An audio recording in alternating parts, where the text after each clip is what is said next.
জেনে আনন্দিত হবেন যে আজকে আমরা একটা গোপন সংবাদের ভিত্তিতে রায়পুরা থানাধীন চান্দেরকান্দি ইউনিয়নের নজরপুর গ্রামে একটা এই গোলাগুলি হচ্ছে এবং দুই পক্ষ মিলে আধিপত্য বিস্তারের জন্য সংঘর্ষ হচ্ছে। সেই সংবাদ পেয়ে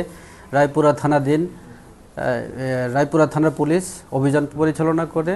সেই অভিযানের নেতৃত্ব দেয় সহকারী পুলিশ সুপার রায়পুরা সার্কেল এবং সেই অভিযানকালে এই চান্দেরকান্দি ইউনিয়নের নজরপুর গ্রামের আবিদ হাসান রুবেলের বাড়ি থেকে 5টি 1 নলা বন্দুক, 10 রাউন্ড কার্তুজ এবং 3 রাউন্ড গুলি সহ একটি ম্যাগাজিন উদ্ধার করে।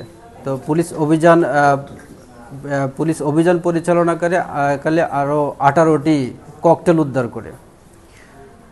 পুলিশের অভিযান পরিচালনায় টের পেয়ে আবিদ হাসান রুবেল সহ তার যে সহযোগীরা আছে তারা পালিয়ে যায়। তাদেরকে আমরা তৎক্ষণাৎ গ্রেপ্তার করতে পারিনি, কিন্তু আমাদের অভিযান অব্যাহত আছে। আমরা আশা করছি দ্রুত সময়ের ভিতর তাদেরকে গ্রেপ্তার করতে সক্ষম হব।